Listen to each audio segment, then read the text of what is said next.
ॐ विश्वं दर्पणदृश्यमाननगरी तुल्यन्निजान्तर्गतं पश्यन्नात्मनि मायया बहिरिवोद्भूतं यथा निद्रया यस्साक्षात् कुरुते प्रबोधसमये स्वात्मानमेवाद्वयं तस्मै श्रीगुरुमूर्तये नमः इदं श्रीदक्षिणामूर्तये बीजस्यान्तरिवाङ्कुरो जगदिदं प्राङ्निर्विकल्पं पुनः मायाकल्पितदेशकालकलना वैचित्रचित्रीकृतं मायावीव विजृम्भयत्यपि महायोगी वयस्वेच्छया तस्मै श्रीगुरुमूर्तये नमः इदं श्रीदक्षिणामूर्तये तस्मै श्रीगुरुमूर्तये नमः इदं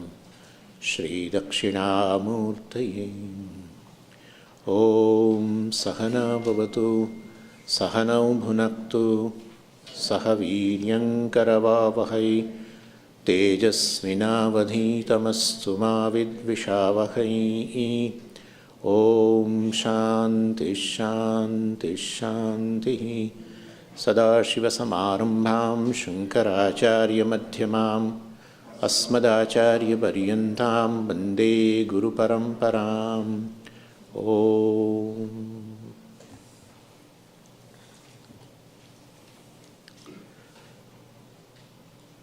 So freedom from mortality is not a myth.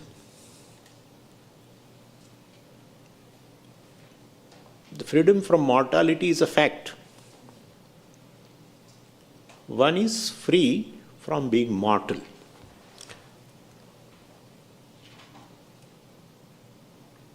One takes oneself to be a mortal.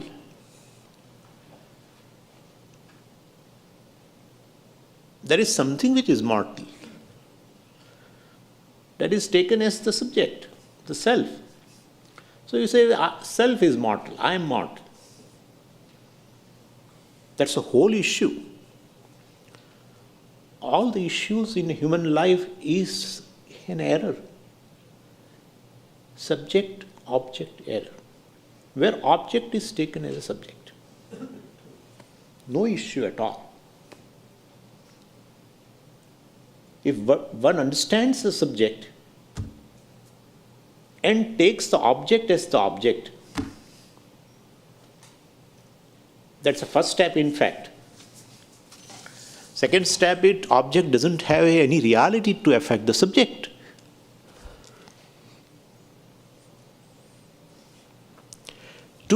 To have an effect on a subject, the object should have the same reality. Even that is not there. That's the second step. In fact, you are, therefore everything is, really speaking. Therefore, one has to understand the self. That should be the Purushartha of life.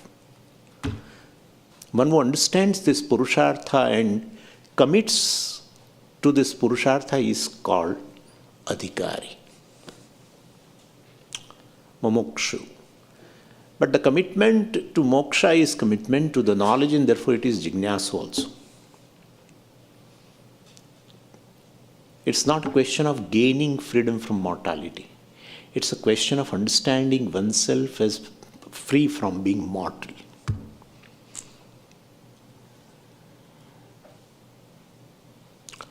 So it's a subject-object error. One has to realize it's an error.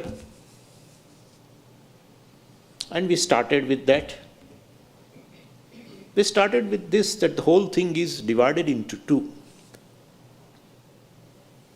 One is the I and other is everything else other than I. Other than I doesn't have a sense that I am different. But I definitely, when you say I, it has a sense that I am the one who is a knower of the world and also different from the world. That much is there. And well, that's a blessing actually. That Dvaita Buddhi is a blessing. Understand this initially. And therefore there are not many subjects. You count many subjects, there you count many objects, in fact, the bodies. When you count that there are many eyes, many subjects, you are really counting the bodies.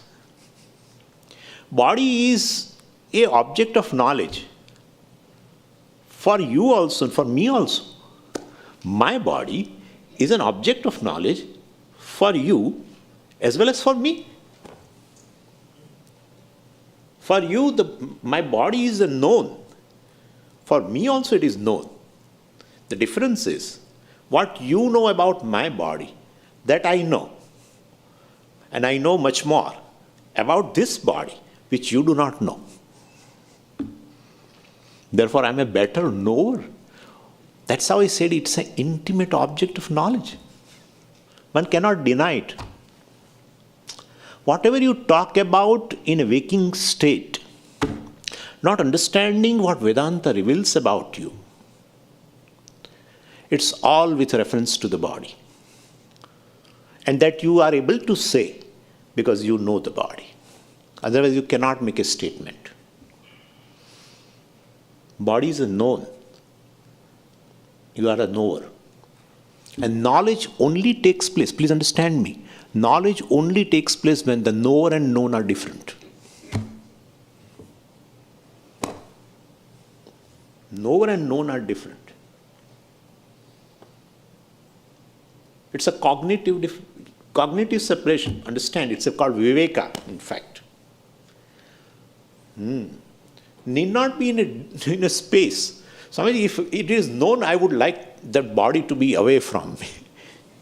Then you will not be able to make even a statement, I am a knower, okay? Yeah. If it's anything is there which is separated like this is known. This page is known. I am a knower. You don't need Vedanta. You don't need Vedanta. Vedanta is required when you basically lump together. That's called tadatmya.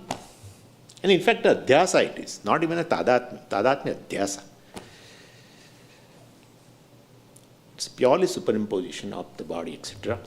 Anyway, and so superimposing the body, taking the object as the subject, that's one. And then attributes of the object also are taken as the attributes of subject. That's how I am fat, I am lean, I am male. All this. I am a human being. All indicates a certain characteristic. The attributes of the object also are superimposed upon the subject, taken as the attributes of the subject. And object's attributes should remain in object. If you do that, you are objective. When the object's attributes are superimposed upon the subject, you are subjective. That's what the problem is. That's called adhyasa. Subjectivity. Therefore, basically, I confine the attributes of the object to the object. So if I say a lot of body is my lot, means when body ages, I age, issue. When the body is unhealthy, I am unhealthy, issue. Fear of health, fear of old age. Body dies, I also die. Fear of death. This is samsara. Born of subject-object error, born of ignorance of the self. There is no samsara anywhere else. It's here only. So this nididhyasanam contemplation has to be done for a length of time. It is easier said than done. Swami, this is nice, very simple. But once you go out, I am this. Because the orientation has to change. Orientation. There is no more confusion. Difference between confusion and orientation is once you know the confusion goes, orientation persists. I always give an example of me with a certain orientation because I have come from India. I know what is right, wrong, what is right-hand drive, left-hand drive, everything I know. But invariably, even as yesterday, I went to the side, somebody was giving me a ride to go to a trail. So I went to the driver's side. I should be on the other side, no? Orientation. Some of you don't know what is right and left, etc. You don't know here it is what type of a drive. I know everything. There is no more confusion. Orientation is there. But why orientation? Because it's an entrenched habit. That's orientation. Entrenched habit. Any habit takes time to go. That we have seen. Habit goes by habit, but not immediately. Not immediately.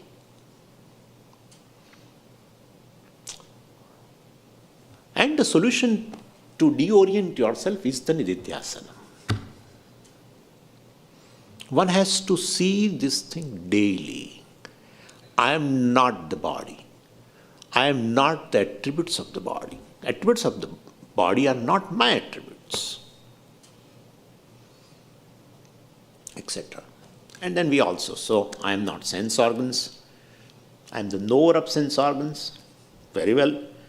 The very consultant, the specialist of sense organs, consult me. Right? I am the knower of the mind. All the conclusion, even though takes place in the mind, I am knower, even that is the conclusion. Occur in the mind and therefore I am the mind. That's not true. Even though whatever happens in your mind, it is happening to me alone, Swamiji. That's my experience. But experience is not final. Yeah. Yeah. Analysis of experience properly gives you a proper conclusion, knowledge. Experience is not final. You experience sunrise, everything doesn't mean that there is really sunrise. One has to analyze with the help of science. Experience continues, but it's not final. Therefore, mind is restless, therefore I am restless because that's my experience. Well, in light of Vedanta, understand. This is another science. Yeah. And I am restless. Good. That statement is impossible. That statement is impossible in both the cases. An unknown restless mind. If it is, a restless mind is unknown to you, then you will not say I am restless. And if it is mind which is restless and you know it also, then why should you say I am restless? Because you are knower of the restless mind. Then you should not say also. So when you say I am restless, definitely the restlessness of the mind, the object, you superimpose again on the subject. Again subject-object error. And then I am not memory, I am not doctor of medicine, I am not lawyer, I am not knowledge, intellect. I am not even ignorance. I know there is ignorance, areas of ignorance also I know. Therefore, I am simply knower. I, the subject, please understand, simply knower. I can say that with respect to my body, mind, sense complex. You can also say, and therefore there are many knowers. Even ant can say, elephant can say, anybody can say. Therefore, many knowers, many subjects, many eyes. Eyes. Not these eyes. Otherwise, you will be confused. Suddenly, eyes have come. Many eyes. You have not reached yet Vedanta. Ekameva dvitiyam. This is ahankara. This is individual. We have to analyze this individual. Aipatatyam. Nijavicharanam.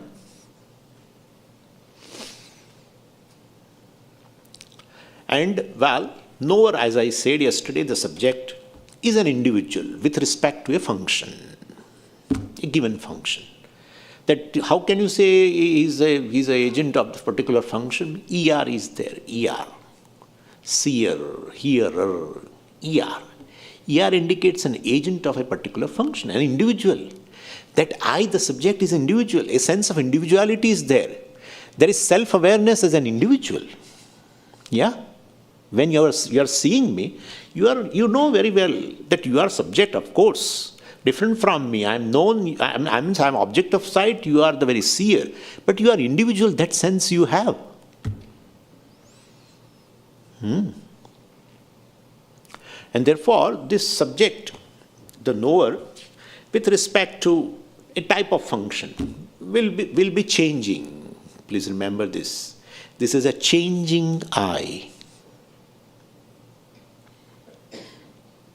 Seer, hearer, etc. With respect to a sight, I am seer. With respect to a words, sounds, etc., I am listener. When Swami spoke, I was hearer. When Swami stopped speaking, I have nothing to listen. I was listener. I am not listener now. Then do I disappear or not? Suppose I stop and there is nothing to listen. The listener has gone. I was saying I was listener. Listener has gone. That's how you say, I was listener few minutes ago. So listener has gone, but the very I is there to make a statement, I was listener. So I is very much there. Listener was of a past. Listener has become a past. I is there. What is that I? What is that I? That we have to analyze it. So when the object is there, definitely you are a knower. Object to be known. It is there, you are a knower. If it is not there, well, you are not a knower. There is no function of knowing. If there is no function of knowing, where is knower? If there is no function of listening, where is listener? There is no function of seeing. There is no seer. Even if I close my eyes, I was seeing, right? I was seeing, or I am seeing right now. Now I close. Close eyes. Will I call myself as a seer? No. But I has also gone? No. In this changing subject, right? In this changing knowers, in this changing I, there seems to be some invariably present I, non-changing I. I was a listener, I am seer, I am a eater, I am a walker. Walker comes and goes. Listener comes and goes. Seer comes and goes. Talker comes and goes. But you are very much aware that I am the one who was talker, was now listener, is a listener. Right?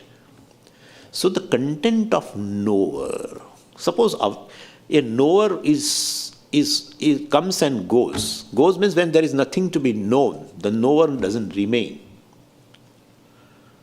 Oh, knower doesn't remain means definitely still I remain as the very content of the knower.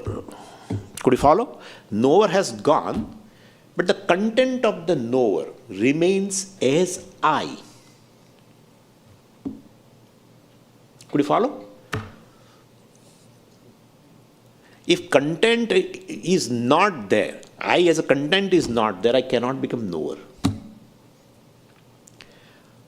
So we have to analyze, basically, we have to inquire into this knower, subject, I, ahankara. Clear? We have to inquire into that. Look, the conscious mind,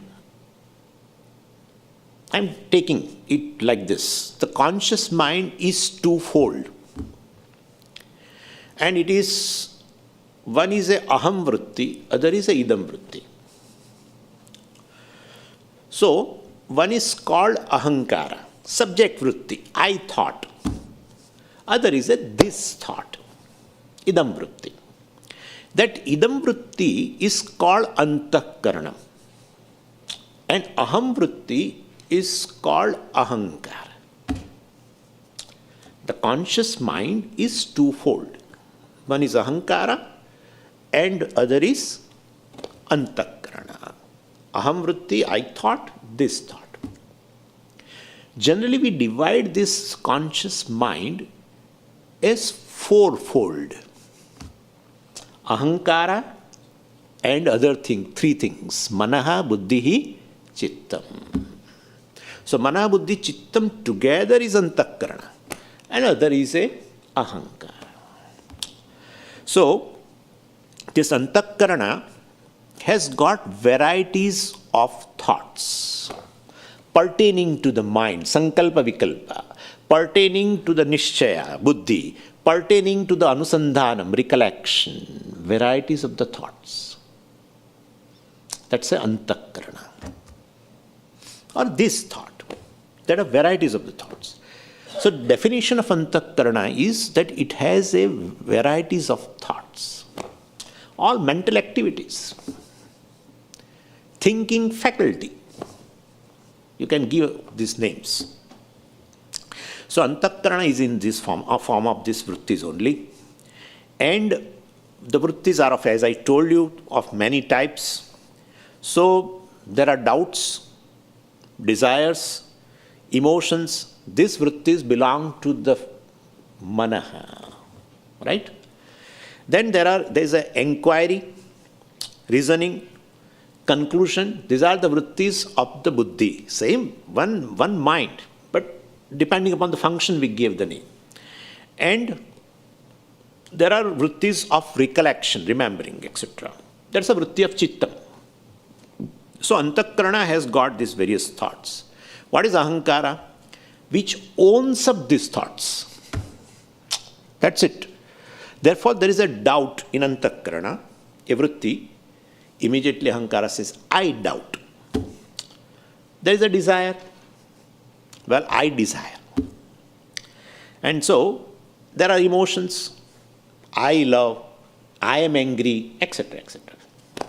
I am compassionate, I show compassion, etc. So, it's a conscious mind. One is ahankara, the subject. And there is nothing bad, good or bad about ahankara. It's an arrangement. When there is a lot of activity, there must be an agent. Agent of activity. This is Ishvara's manifestation. In form of this two. It's not you have decided, let me divide my mind into two. This is part of creation. Purposely I am saying, ahankara means bad. Remove ahankara, remove ego. Nothing. We should know the reality of ahankara. That's another thing. That's it. Nothing else. In the name of removing ego and ahankara, you what remains egoistic, in fact. Yeah. If you ask me, Swami, have you removed the ego? So, well, I have removed ego. Suppose if I boast like that. And then you say, you want to really, irritate me. So you said, wow. Swamiji, I think you have not removed your ego. You are saying, I'm eating, I'm this, I'm doing that, I'm teacher, that, this. So I think you have not. No, I have removed ego. I'm sure you have not removed ego. I am telling you that I have. Oh, wow.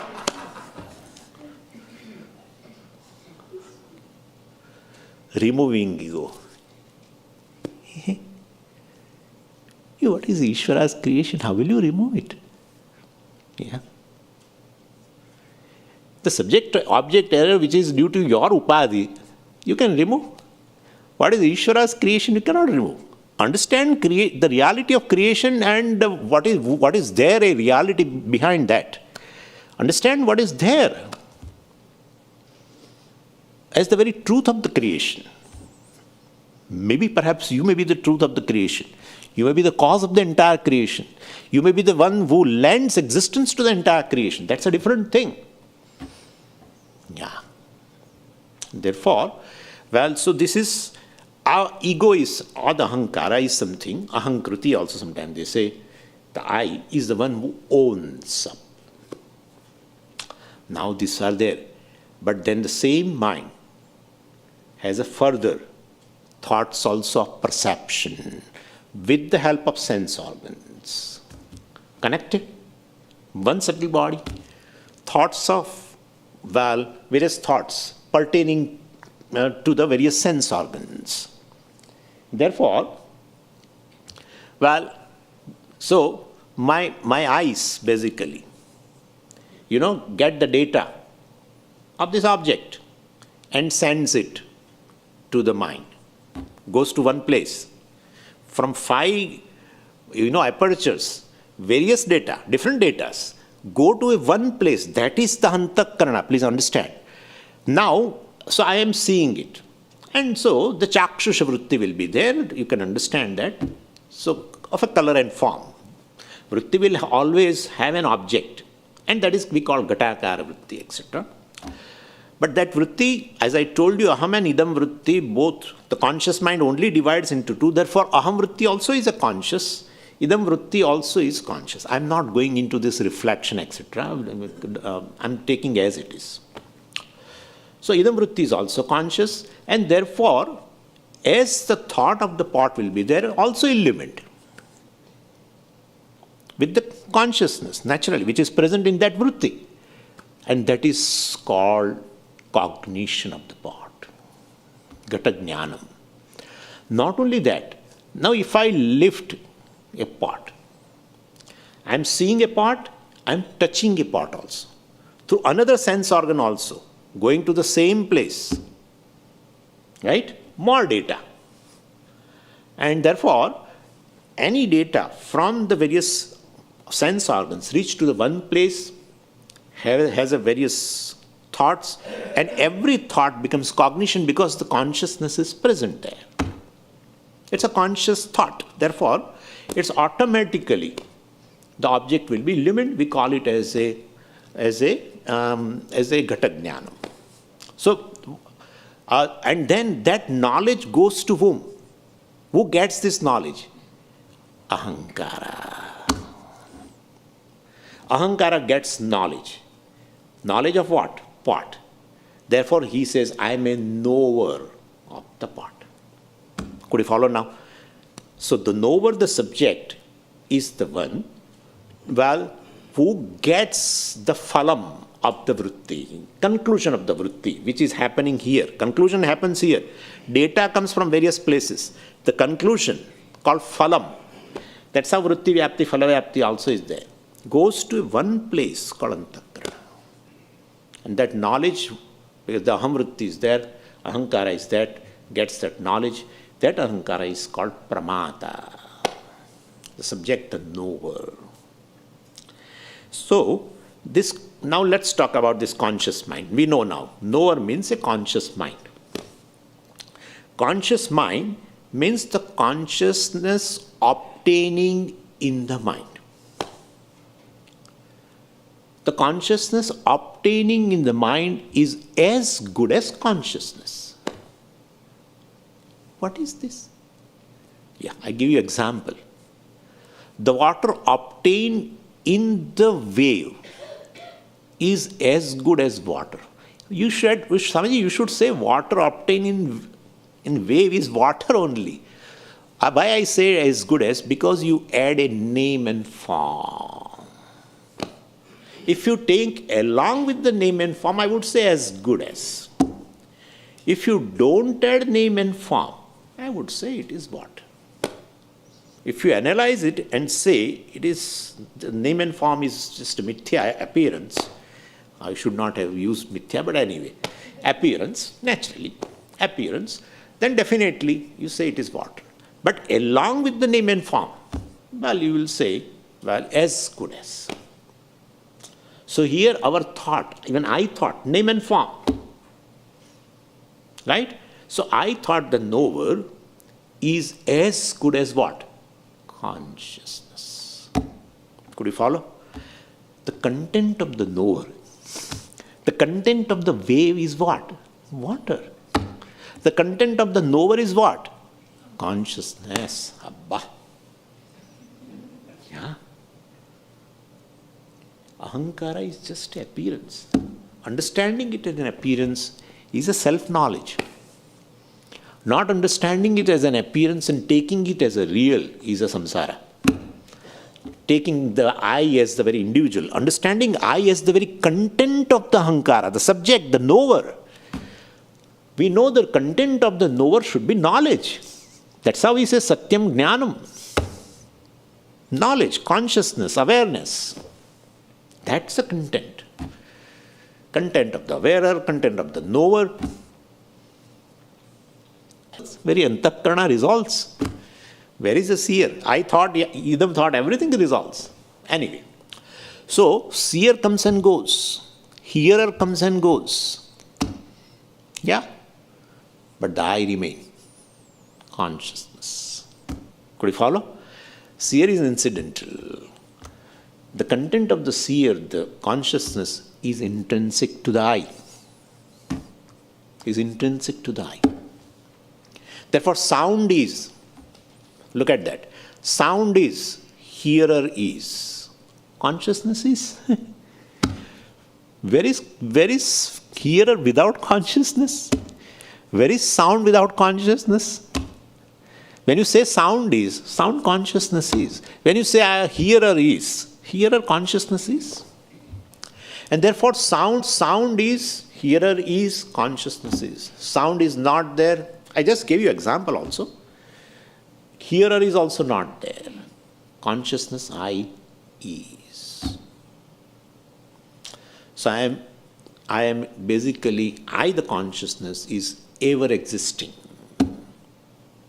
Invariably present in various, all these subjects, seer, hearer, etc., talker, walker. In all I am present. I am invariable consciousness.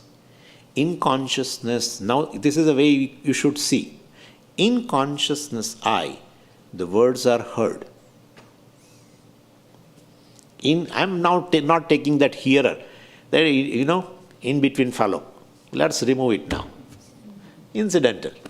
So, directly now. Because there is no hearer without I, the consciousness. Therefore, I am removing it. So, in consciousness I, the words are heard. This is a meditation. In consciousness I, the forms are seen. In consciousness I, the smells are smelled. Like that. So, I am consciousness exists. And a hearer, etc., is an incidental attribute, and add to hearer to this consciousness. Consciousness exists in the very thing, in the hearer, because it's a content. Remove that hearer, consciousness exists.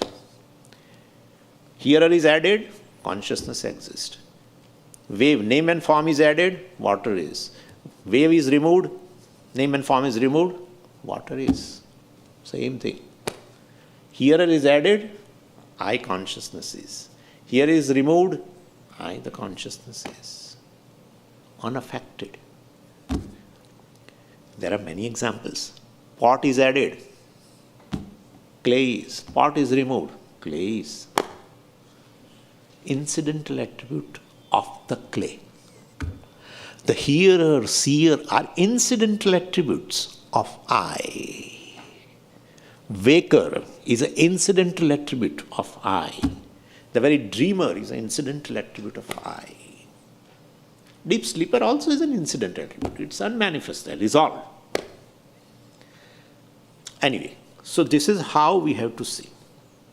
Forms are seen in presence of consciousness. So, color form is, consciousness is.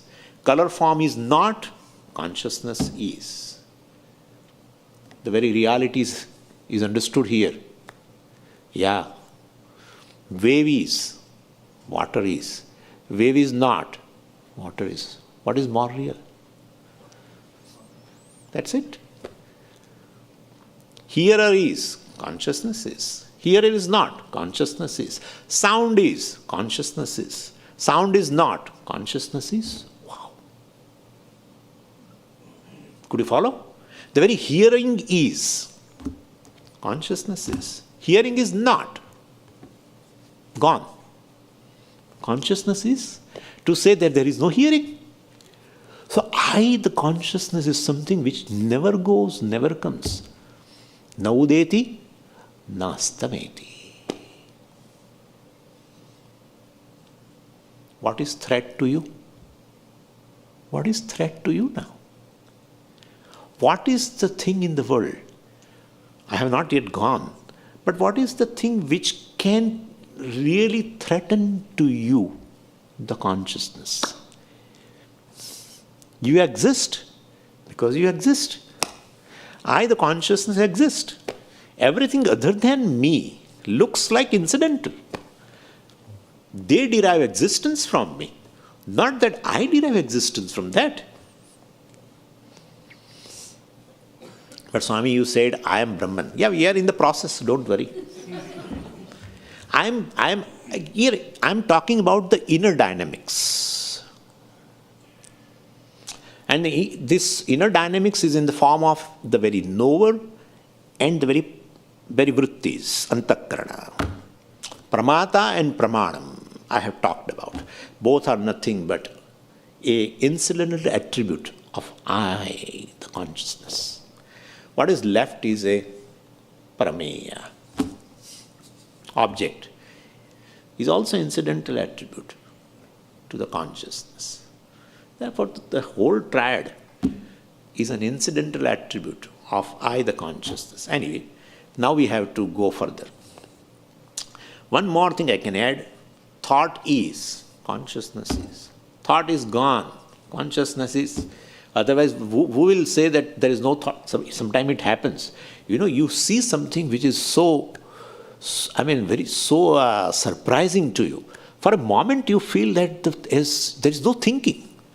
You wanted to meet a particular person, and there was no chance to meet him, and suddenly you find he is there in front of you.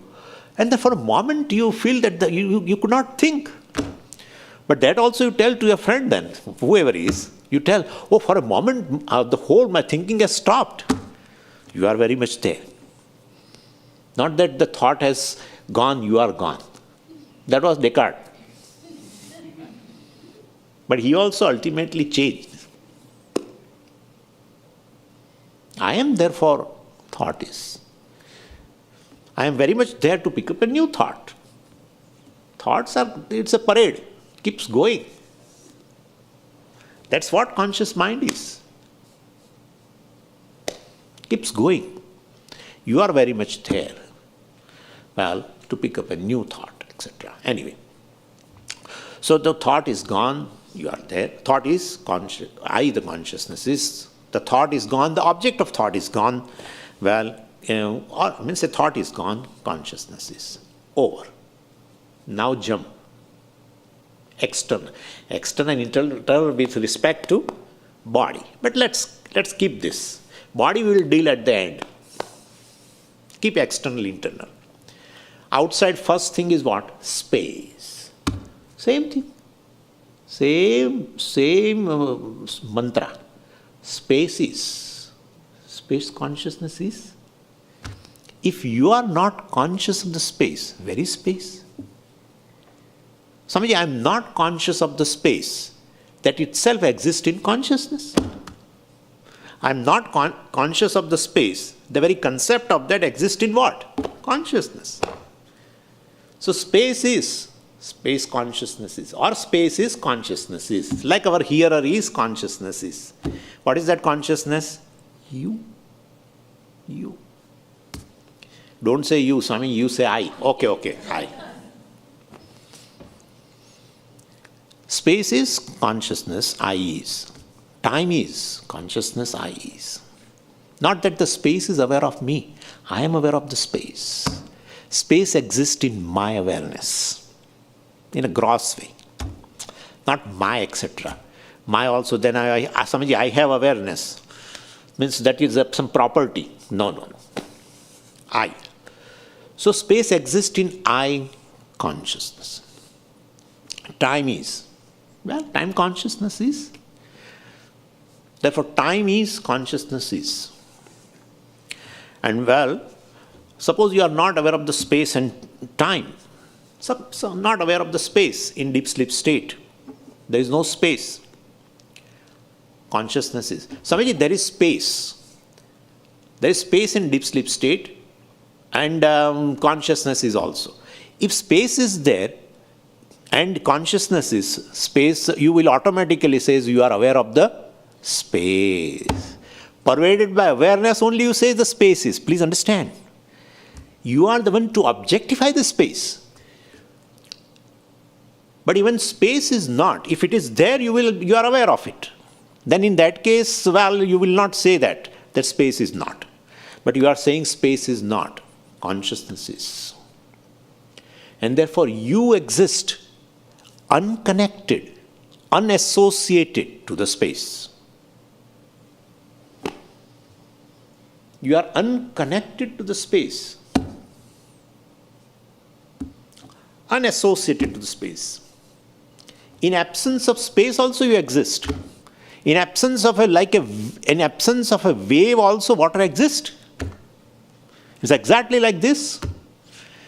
But space exists because consciousness is. Could you follow? Space exists, space is because I consciousness is. Pervaded by me, the consciousness, space is revealed. I reveal the space. I am aware of the space, etc. So therefore, space is, consciousness is, space is not, consciousness is. Same way time is, consciousness is, like in a waking state. Time is not, consciousness is. Therefore, you exist unconnected to the time. You exist in absence of time. Swamiji, time is automatically. When you say, Swamiji, in sleep time is, means you are aware of the time. In sleep, suppose. Then you are no more sleeping. So you exist in absence of space and time. And and you know it also. Means the awareness is very much there in sleep.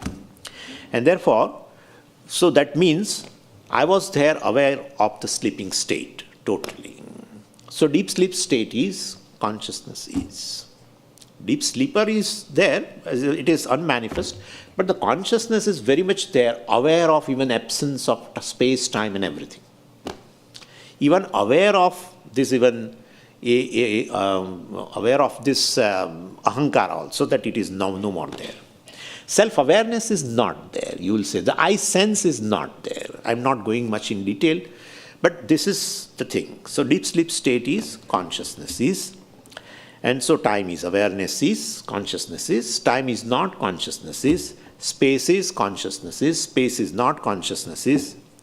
Therefore, I, the consciousness, what is the dimension of that consciousness, which is really spaceless? Because I exist independent of the space. I exist independent of the time. Right? What is the dimension? If I exist in absence of space, then what is my dimension? Anything which has a dimension exists in space. That we know.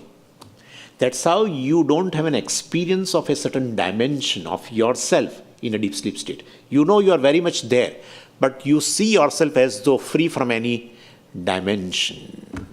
In a waking state, you will say, I have a dimension, 5 feet 8 inches tall and this and that, and that's true.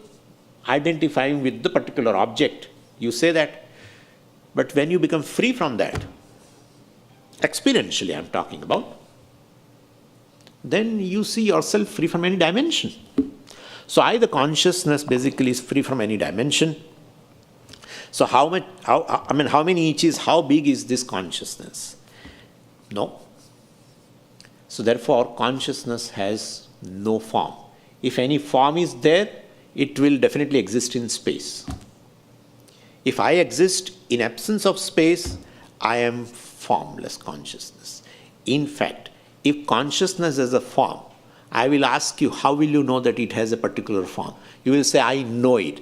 It is no more a consciousness. It's an object of consciousness. Therefore, definitely all objects are objects of consciousness, objects of knowledge.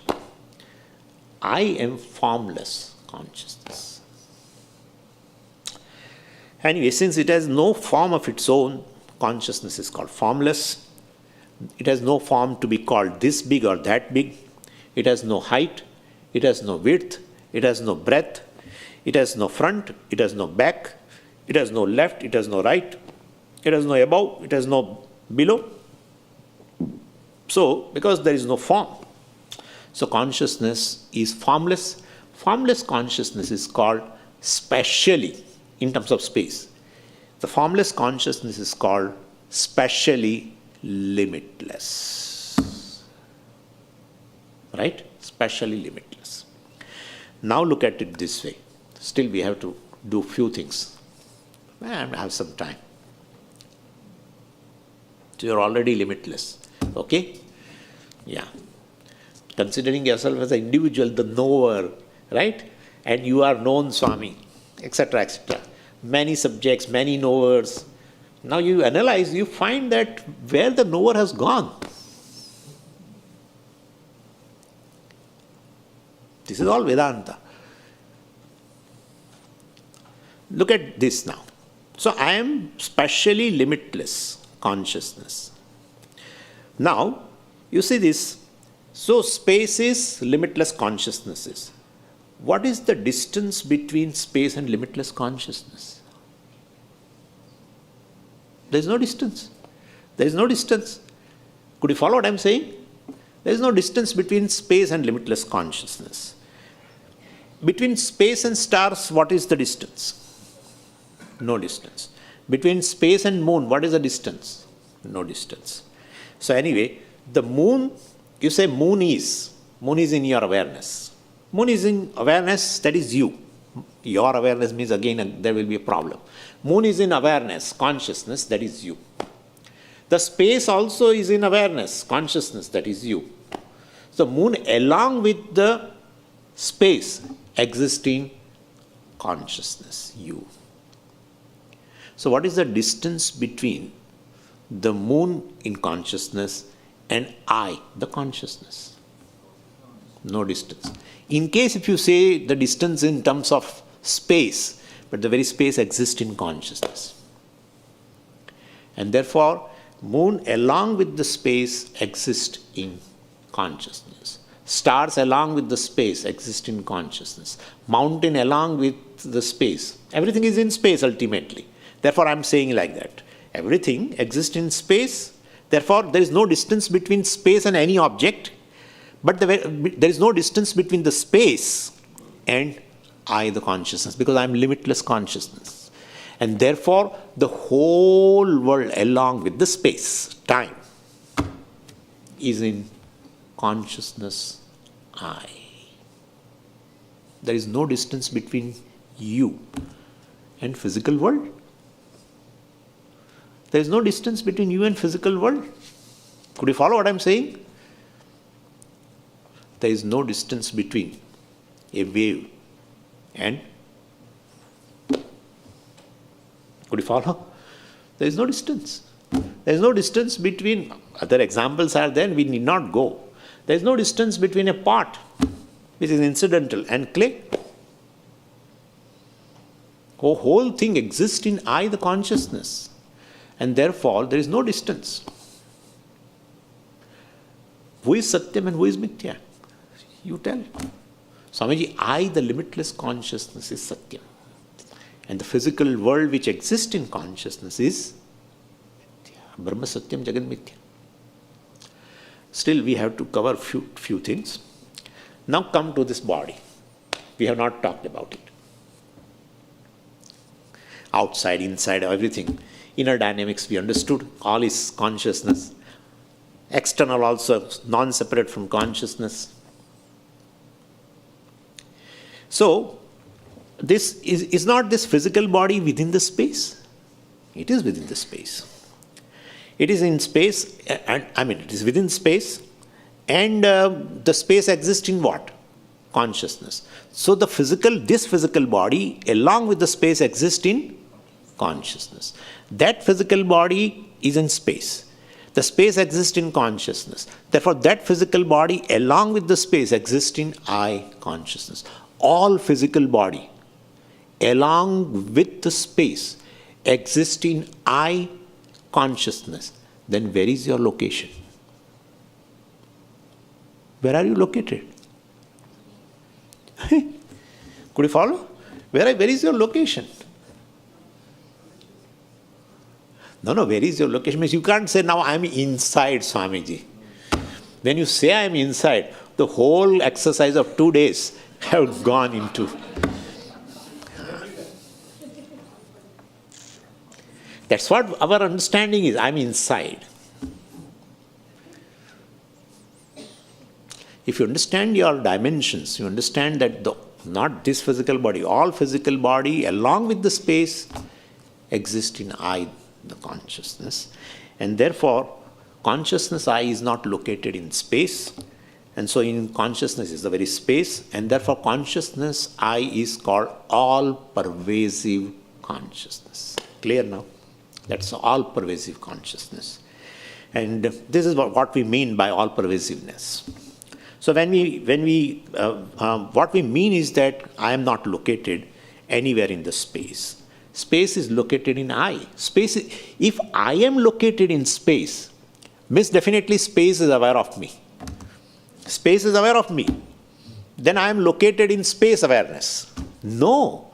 Space is located in I because I am aware of the space. Therefore, space exists in my awareness. The awareness or consciousness only lends existence. The consciousness I is self-existent. A self-existing principle.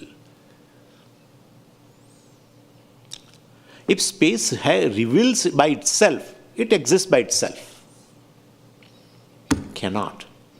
Nothing in this world can reveal itself. All are revealed by consciousness I. And you are revealed. Oh, Swami, who reveals consciousness? There should be another consciousness. Right? There should be another consciousness which reveals this consciousness. Then this consciousness is not consciousness, it is inert. What is revealed is inert. One who reveals is consciousness. Therefore, consciousness is a self-revealing principle. That's how I is called the self, because I am self-revealing.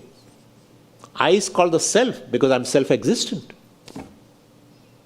One who exists on its own. One who reveals on his own. The entire world is illumined basically by you, which is called Sakshi. There is no effort, no will on my part to illumine this world. There is no. There is no effort or will on the part of the sun to illumine the world. World being non-separate, very close, let's say. World being very close to the sun automatically gets illumined. This is a witness. You are a very witness consciousness to various thoughts, etc. Anyway, but my point is you are limitless consciousness. Time is not aware of you. You are aware of time. Time exists in you, the awareness. If time exists in you, the awareness, the time derives its existence from you, then how will you become non-existent in due course of time? Where is mortality? Where is mortality? Mortality means born in time, gone in time. The very whole time exists in you, the consciousness. You are timeless consciousness. Yeah.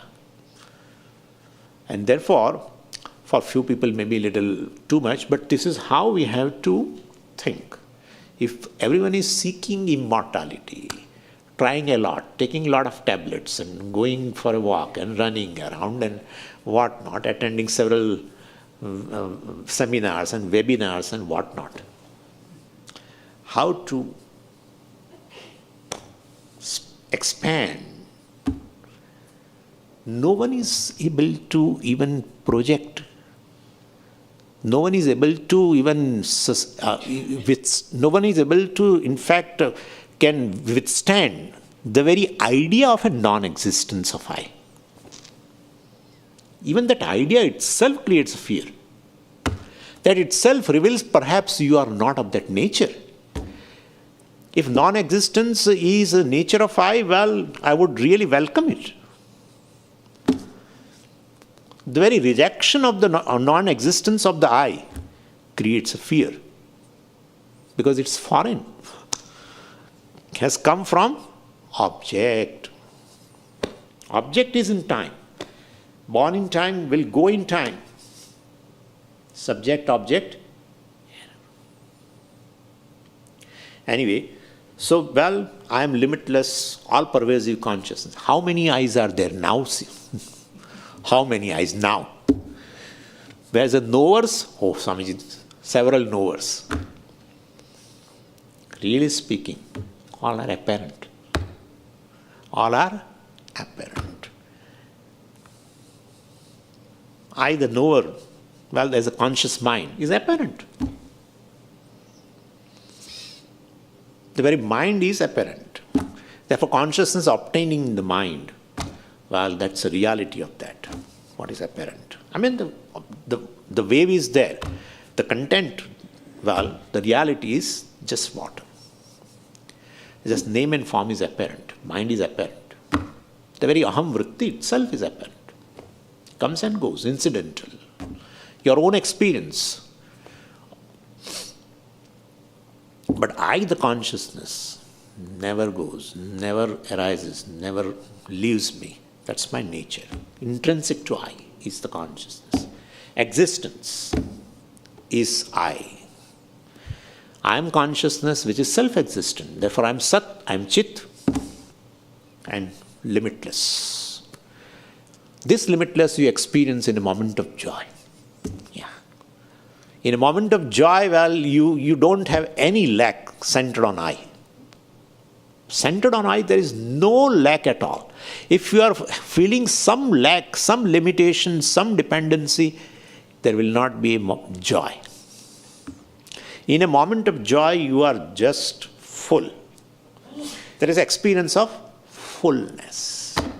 Experience of fullness is called happiness. And therefore, I, the consciousness, which is self-existing, alone is Ananda. In a moment of joy, you are yourself. When you are with yourself, well, you are having a joy. True self.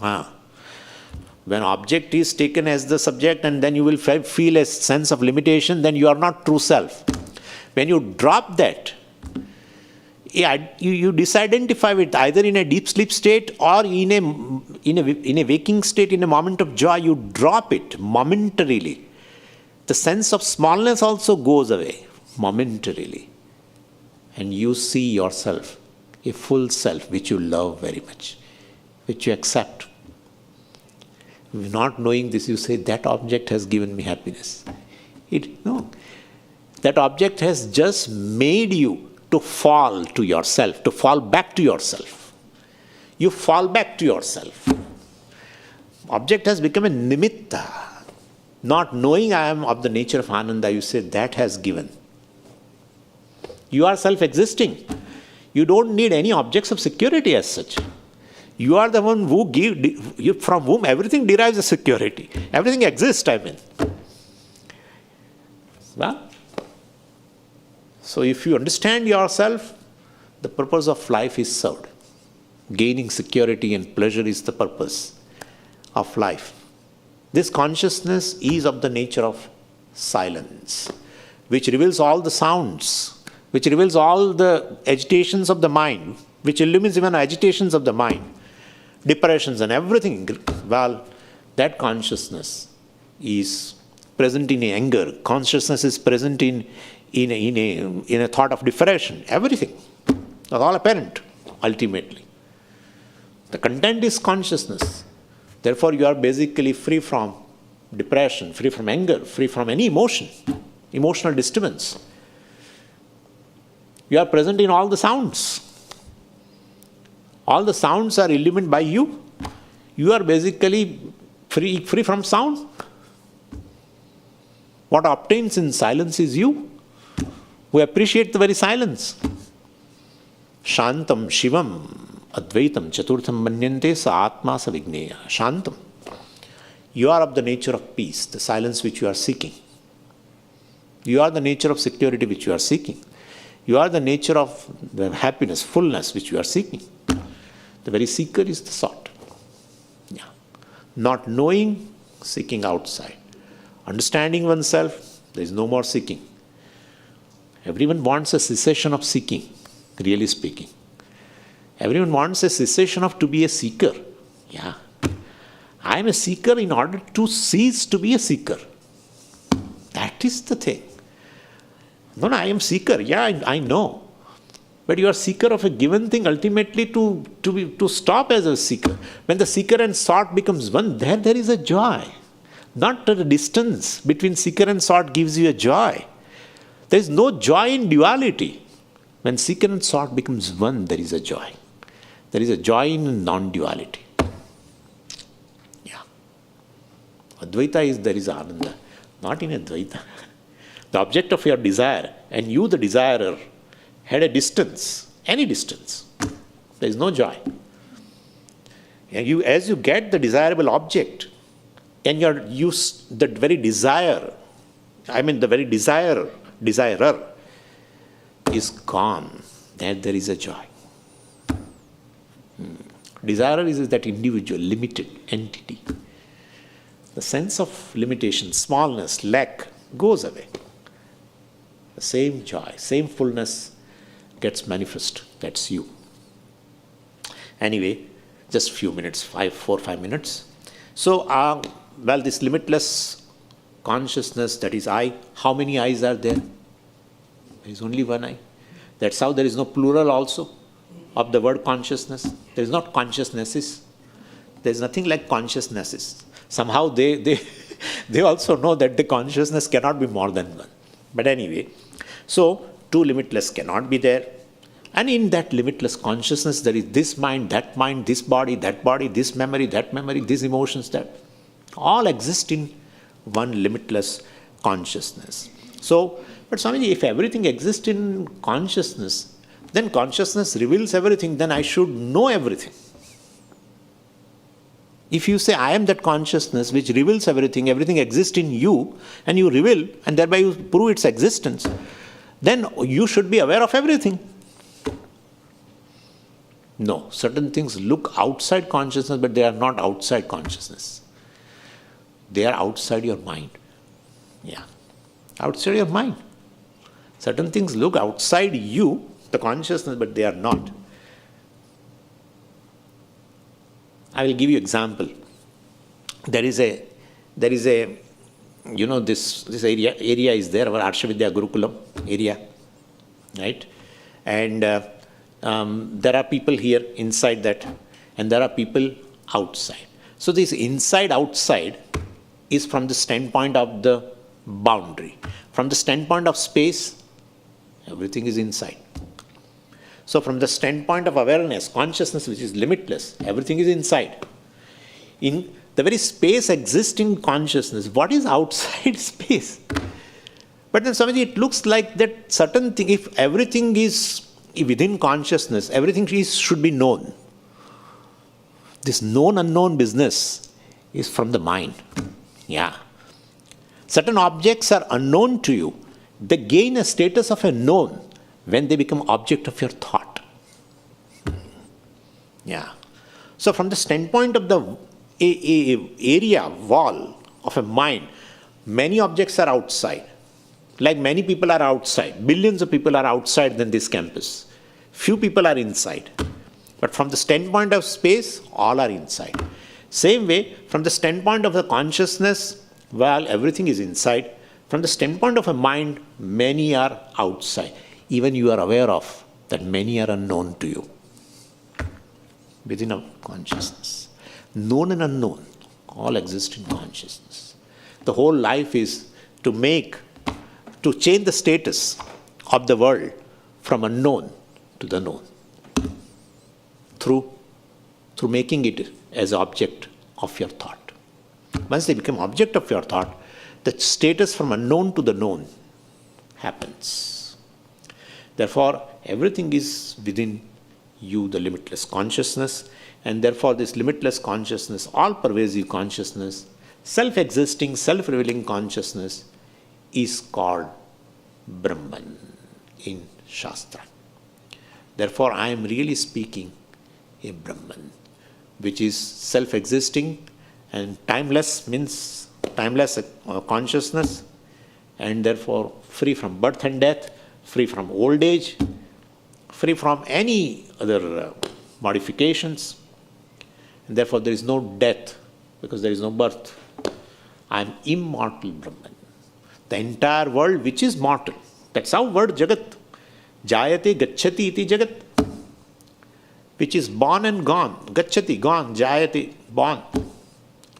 The entire world exists in I, the consciousness. They derive existence from me, including space and time. I don't derive existence. One who is aware of a given thing only lends existence. The consciousness lends existence to everything. Therefore, I am timeless consciousness. Knowing that, where is mortality? Where is mortality? So freedom from mortality is really not to be gained, is to be understood, is to be recognized rather. It is to be recognized. Yeah, that's your nature. Om Purnamadah Purnamidam Purnat Purnamudachyate Purnasya Purnamadaya Purnamevavashishyate. Om Shanti Shanti Shanti. Harihi Om Shri Gurubhyo Namaha. Harihi Om.